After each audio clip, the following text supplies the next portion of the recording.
Watch Who?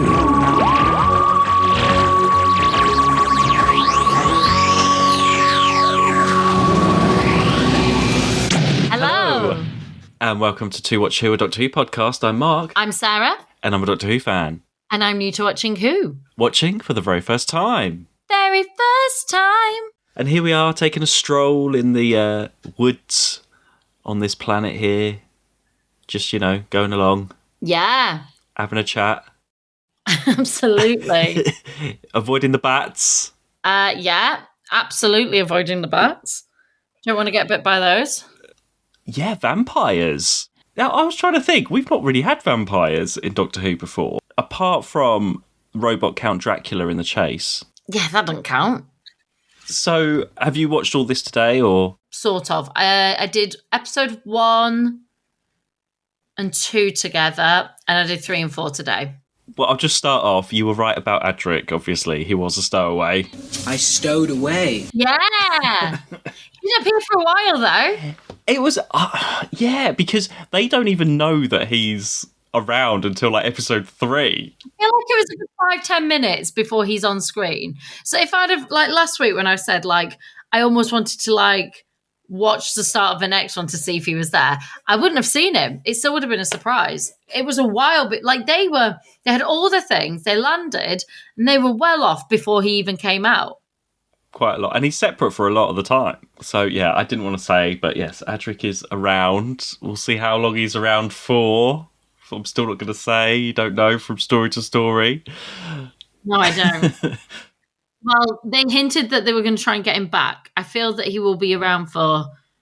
he'll definitely be there next week. He has to be, even if they're getting him back. So I'm trying to think how far we are into the season. I feel like this will be just this season of Adric. I could be wrong. He might end up coming back into normal space with them. But I feel like he's part of the E-space universe. Yeah. So when he comes in... I don't know. I feel like it's a bit of a weird... He's very confident. He goes straight out of the TARDIS. Off he goes. And then he's stealing cheese from this place straight away and gets caught. I don't know. I just thought, there's no... Do you know what I think? And you probably know more than me. I don't think this story was planned for the entrance of a companion, because it is an episode where there's a new companion, essentially. We see him in the last one, sure, but this is technically the first one, and he never really fits properly into the story. And I feel like that's more to do with either it was decided quite late on, or maybe the order's different, that they when they receive the scripts versus when they decide to run them. I don't know. That's interesting you say that, because Adric, he was planned, definitely.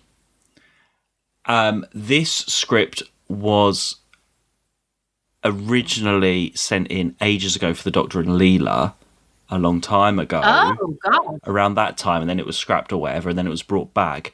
I think they did know about Adric when they were bringing this script back. But then also, to add to it, this was the first one that he filmed. So they filmed this one first, and then they filmed last week's. Oh, next. Really? See, again, I think that explains a lot, because he's so confident in that first story. That's why I was I think he's going to be... he's so comfortable in who that character is. He's really confident. And I was I just have a feeling he'll be around. That's really interesting. Whereas this one felt slightly different. And I just thought it was because he wasn't... It just didn't feel like he fit into the story. But I didn't feel that this story was more for you know what I'm trying to say. Yeah, it wasn't. Yeah. But so when he's walking out of the TARDIS, when you first see him in the TARDIS, when he's walking across, that is the first scene that he ever filmed. I think you can tell, because it's not the best walk across the TARDIS console. He looks really awkward. No. Immature humanoid, non-hostile. But I was just thinking, in terms of the character of Adric in this story, I was watching, I was like, how rude. He's just very rude, I think. Stealing cheese straight away. And then with the peasant-y people, and then he's like, well, if I'm staying, can I have some of your dinner? Oh, have you got any cheese? I just felt where's that wonderment? Where's that? I've travelled in this ship. I don't really care where the Doctor and Romana is. I'm just going to do whatever I don't know. He either settles in too quickly. I don't know. I don't know. I feel like you're comparing him to what a human would be, like, who hasn't experienced space. Now, all right, he hasn't experienced space, but he has been in that TARDIS before. He knows what it can do. He knows what they do because he knows that they've arrived from another place. And he has grown up with a spacecraft. Okay, yeah. And I feel a lot of that's, I mean, literally the first time we meet him, he's with a load of gang people who were stealing water fruit or whatever it was. Yes, okay, that makes sense then. So, like, that's kind of what he knows. To me, he felt like, he's sort of like Spirit felt very Dodo. Well, he's got the same hair as Dodo. That too. But that's sort of like brashy, young. He feels really young. I feel like if you were to age that character, he's like 15, he's like 16. Oh, yeah, very, yeah, I think so. That kind of works with that. I'm a bit hungry and that's what I know to do. And then, like, when you're caught, try and, like, chat and charm your way out of it. It feels very sort of something Dodo would do. Dodo was well ahead of her time. Yeah, true. But are you still enjoying the character of Adric in this? Yeah. Other than this story just being a bit of an odd one, it got worse, actually, for him. The start and all that, I thought worked well when they're, like, going to, you know, he talks to the people and then he's, like, they come and select him and stuff. It was once he was up at the tower that I was like, he's not adding anything here. Well, he's sort of hypnotised, isn't he, for a bit of it, and then he's captured a lot of the time. That's where I was like, it's a shame that this is his first story because it's not very... And maybe that's also his nerves. Now that you've said that this was his first story, maybe some of that is like him first time on the set and stuff and filming. Well, saying that, can I read you a little bit from his book, Blue Box Boy? God. Blue Box Boy, oh my God. So he's written this autobiography, but he has written himself in the third person throughout. Okay. So he refers to himself as a rather than I in this. Okay. So I'm just going to read you a little bit of him on his... It's almost like a ghostwriter did it then, basically. No, I think he wrote it himself. So this is him when he on his first story. The read-through was supposed to start at 10:30, but by 11, Tom Baker had not yet appeared. In Matthew's stomach, the tension was ratcheting up. Everybody sat at the long table, smoking, sipping coffee from styrofoam cups, waiting for Tom to slope in. Lulla Ward began talking about Claire Bloom. Matthew sat next to Emrys Jones, who was playing the leading vampire, Orcon. For some reason, without prompting from Matthew or anyone else, Emrys James began talking to him about Watch with Mother, perhaps because on Doctor Who he decided he had found himself in the world of children's television. At 11:05, the door swung open. Tom Baker came running through. He looked a bit pale and thinner than when Matthew had last seen him on TV.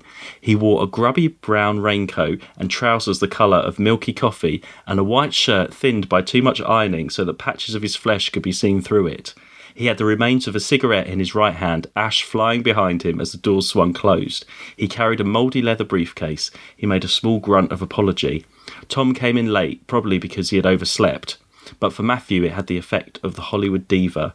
Baker took his seat in the middle of the row opposite Matthew, where the Queen might sit at a banquet. The director introduced everyone by name, ending with Baker. Of course, you all know Tom. The assistant floor manager clicked on the stopwatch and the reading began. At the end of the first episode, the stopwatch was paused and the running time noted, 19 minutes, 8 seconds. The watch reset, the reading resumed. Matthew was fascinated to watch Tom Baker reading lazily, smoking constantly, stubbing out each cigarette with a violent stab at the ashtray so the whole stub flattened before lighting another. Lulla Ward puffed away at a fair rate too. So did nearly everyone else. Baker and Ward did not for a moment catch one another's eye. Are they married at this point as well? No, not yet, no. And there's a little bit later on as well. A number of TARDIS scenes were to be rehearsed, in which Adric did not appear, but he was incorporated into the rehearsal schedule. Matthew looked at the list with a little frown on his face. He wasn't sure whether he was supposed to stay around. He would happily have gone for a cup of coffee, but there on the list was his character name. He stood at the side of the mark-out. What he should have done would automatically have done later was to have asked the director if he was needed, but he was too shy to pipe up, so he hovered there while scenes were run and rerun and massacred by Tom's pen. Perhaps he stared saucer-eyed like a child who has recognised his telly hero. He lingered near the white line, a little performance of a frown streaking his forehead to give the impression of being thoughtful but unsure. On perhaps the fourth of these scenes, he stood there stupidly. Suddenly, Baker turned to him and barked, "Why don't you piss off?" This sounded fair, so he pissed off and sat on the floor and leant his back against the wall a few feet away. So, basically, there's quite a lot here. So Tom Baker and Lana Ward aren't getting on. I'll read another bit later on. And then, like, Tom Baker is just... Lana Ward and Tom Baker do not really like Matthew Waterhouse, who plays Adric, a lot of the time as well. So a lot in his book, he did not have a great time. And he's done some telly before, but he was a fan as well. Of course, yeah. Most kids would have been growing up, yeah. So then he talks a lot about, finally meeting Tom Baker, and things aren't great on set. And I think he gets caught up in that quite a lot. Because then later on, he says that literally the next day, Tom Baker comes in, he's talking to everyone, chatty, happy, being like the Doctor. Like, literally, it just all goes on what Tom Baker's mood is. Which brings me on to, in this, there are so many scenes where Tom Baker is not looking at Lana Ward. I did notice that. That's why I asked. Yeah, there's really odd dialogue, actually. Well, I mean, but he's playing it still as the Doctor. He's doing those... There's some great comedy lines in there as well. But there's just some scenes where he's just staring ahead. There was only that one scene, because they spent the whole thing not looking at each other, and then at the end he said something like, "You are really fantastic," or something like that. But they're probably getting on. I think it's literally day by day. They're getting on, they're not, they're getting on, depending on, like, scene by scene, maybe. So maybe that was a scene where he's saying, "Oh, actually, you're great," and it's all good. But then there's other scenes where they're not looking at each other at all. There just seems sort of a frostiness. There is, but in what they're saying in the dialogue and stuff, they're still doing that. They're still true to their characters. I thought that there was a little bit of frostiness in the dialogue sometimes. There's this bit as well that he talks about, which is a great example of that. Matthew's favourite scene was a scene where Romana came down a ladder. She reached the bottom rung and stepped off. The Doctor suddenly looked horrified. "What is it?" said Romana, looking for a monster. The Doctor said, "You're standing on my toe." This moment was sweeter in rehearsal than on tape. On the morning, the scene was rehearsed in the studio. Tom and Lala liked each other, so a gentleman, he helped her down the ladder. By the time the evening had come and taping was in progress, things were sour, so he turned his back on her and she had to clamber down unaided. Like, it was like that. Oh my gosh, what a nightmare. I think this is like the peak of all of that stuff here in this one. And so they thought, I know what we'll do, we'll add in another character.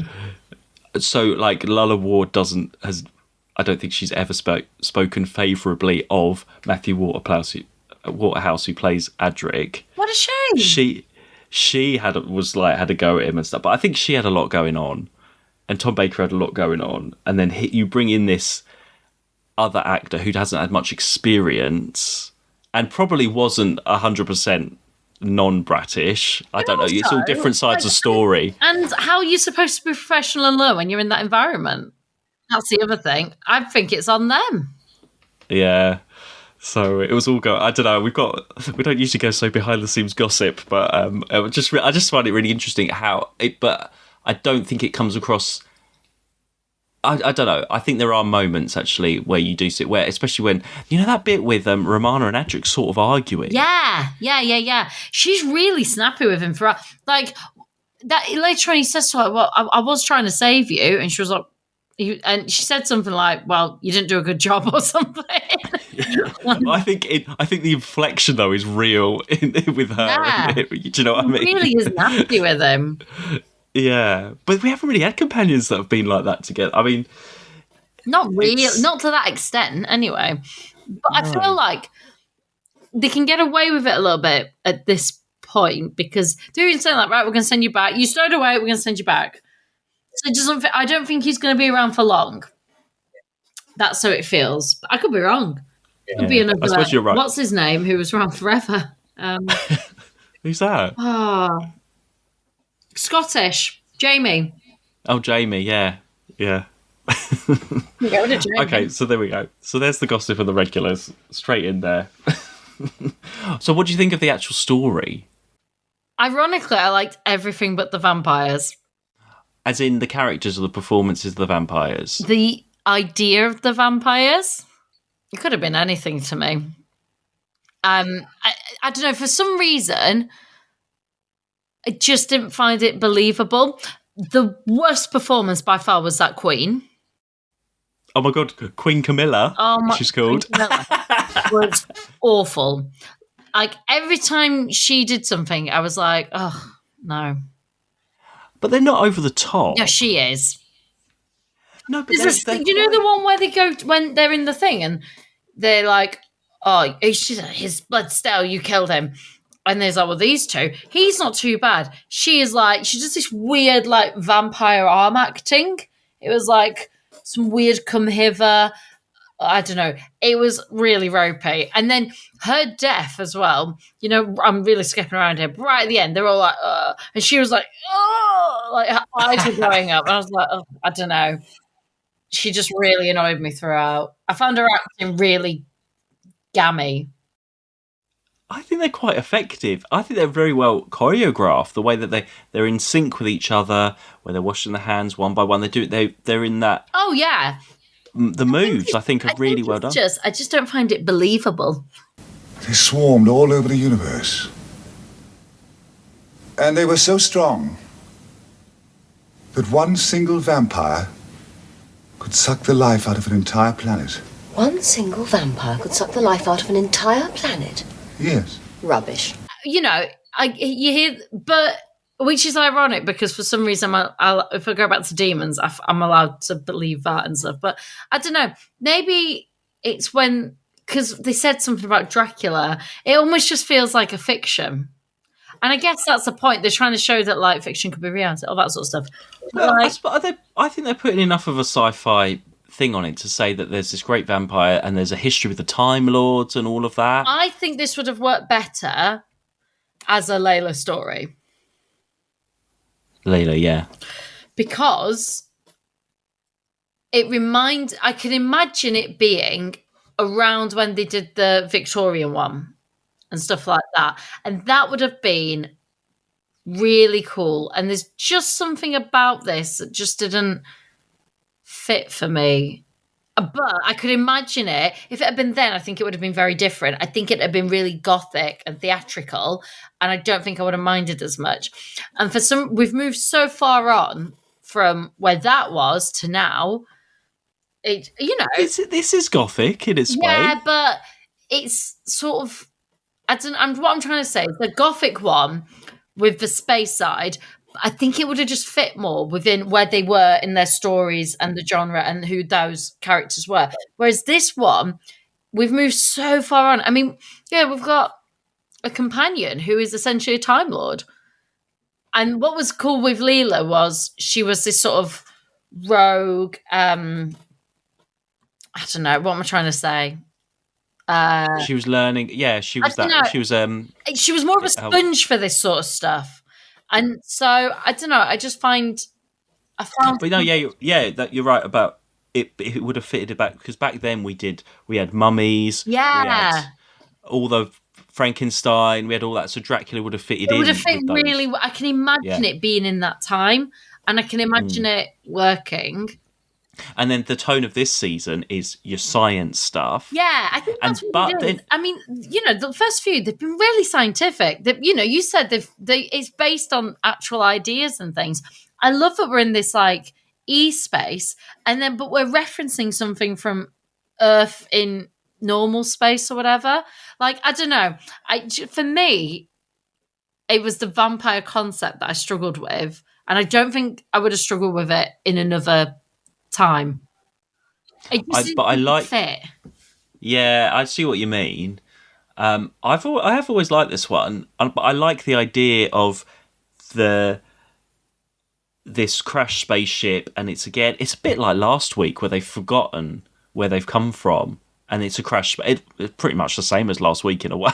Yeah. And they've developed, but the idea they're actually the three. You think they're descendants of these three spaceship people, but I like the twist that it actually is them because they are vampires. And the names have evolved. That's my favourite scene in this, where the Doctor and Romana are sitting up there and they're talking about it, and she's working out the names, how it's changed over time. Yeah. And that thing, I really like that idea. It's trying to make them like maybe they've come from another reality, or they are vampires are this alien species. But then there's no reason for them to be all gothic with the makeup and look like Dracula thing, really. I also feel the drama and the tension that you feel from the second episode of when it comes up, when he goes back to the TARDIS and he's talking with K9, working, and he does all that stuff and finds out it's a mass that you have to kill them. That drama and that tension that was created did not match to the end result for me. No, it was a very quick ending, wasn't it? But it was a very like.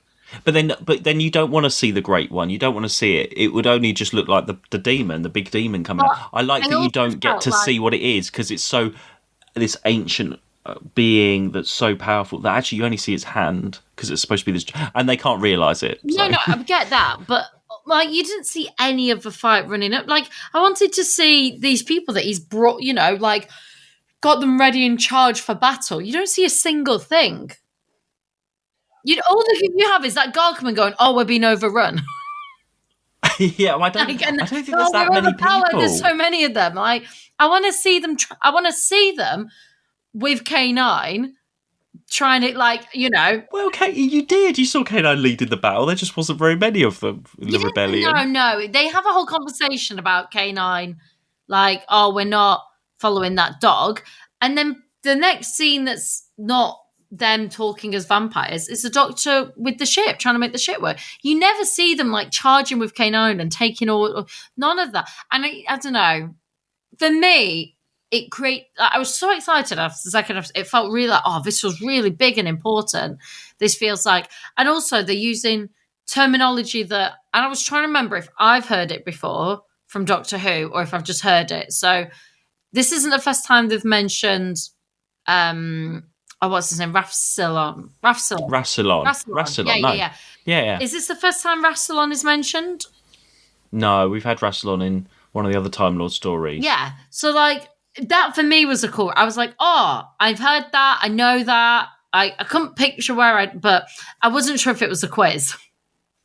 Oh, I know the quiz of Rassilon, yeah. Is it the quiz or have we had this before? So that was cool. It gave some sort of like, development of it.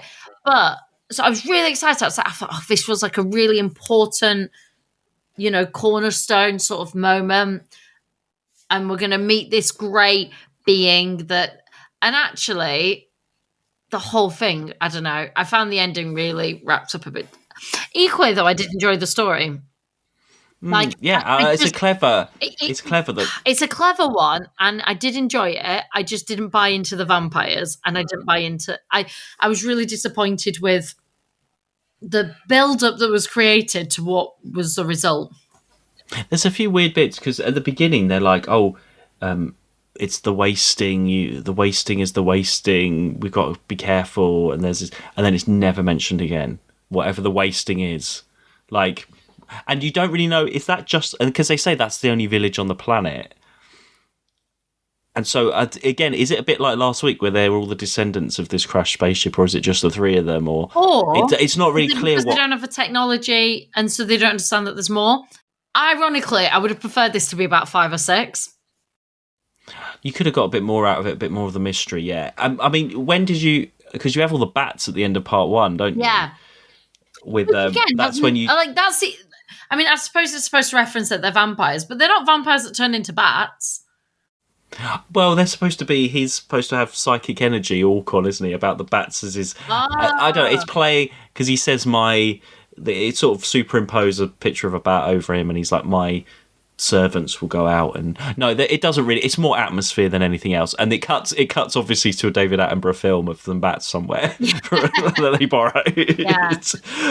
But no, there's not really much. And the Doctor gets bit. Romana gets bit later on when she's been sacrificed. Doesn't seem to have any effect on anyone. It's not like they're vampire bats. No, in a way. other than like she cuts herself, and there's that one moment where she really wants to look at her face. Well, no, well, she cuts it. You know when she gets sacrificed, where they've laid her out and they put her hair out flat for some reason, and this plastic bat goes on her, and then she wakes up and she's fine. Yeah. I don't know. You see the two things on her neck. Right. I don't know.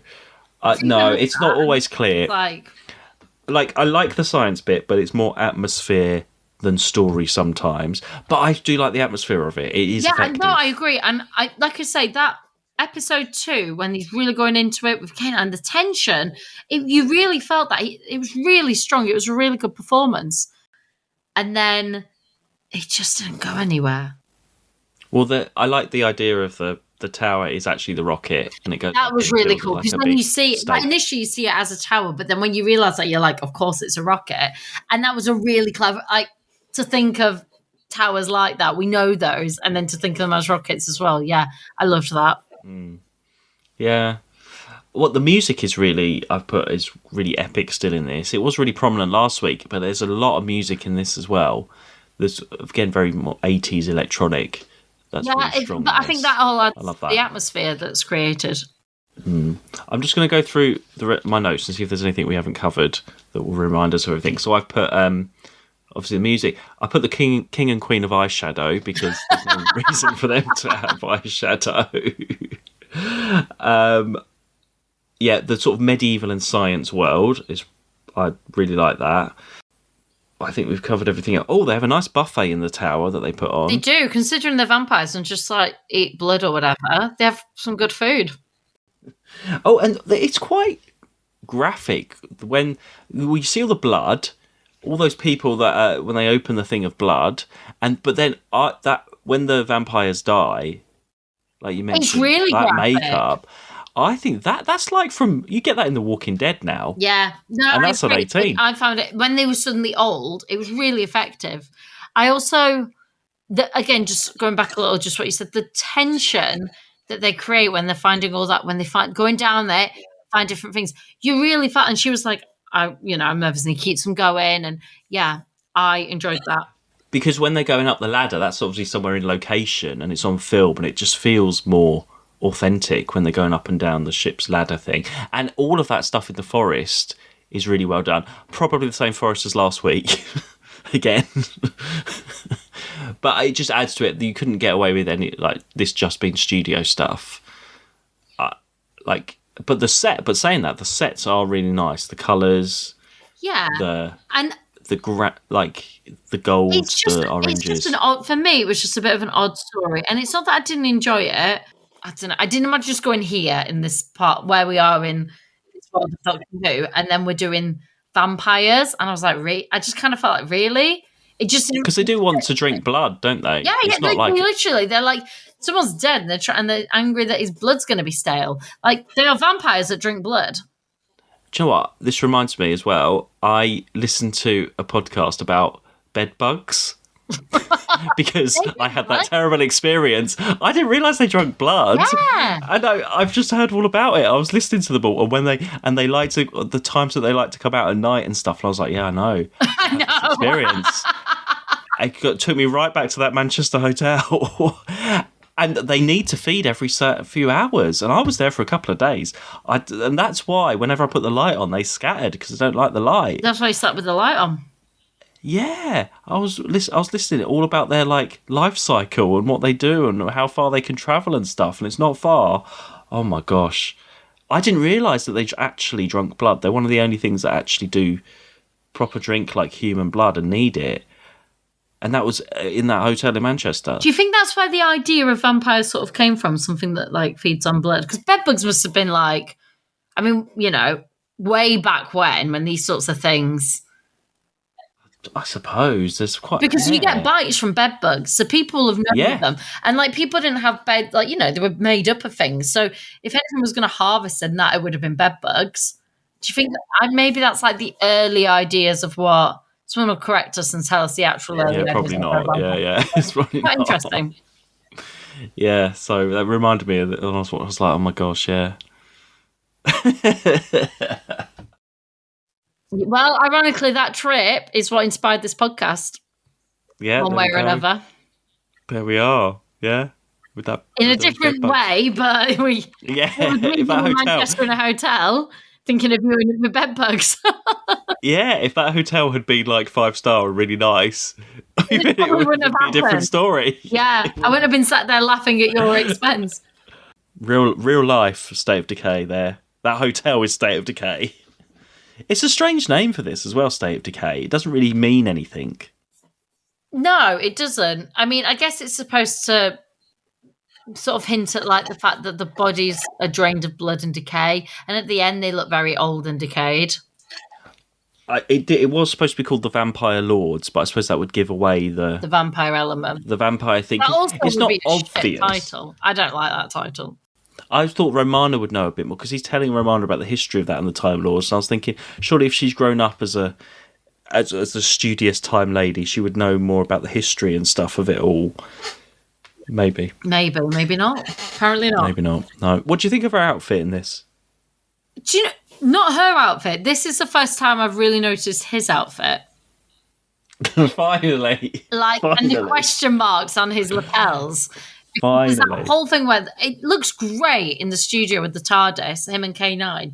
And I really got to look at his outfit because normally he's just running around doing stuff. But there was a lot of still time. And I really noticed the detail of his outfit. Good. It's been there since the beginning of the season. But I really noticed it today. Romana's outfit, I can't even remember it. Remind me. Okay, fine. It was sort of like beige, and she had these pattern sock things that were up to her knees, and I don't remember that at all. Okay, never mind. But it wasn't that. It wasn't that inspiring. No, there you go. Wasn't memorable.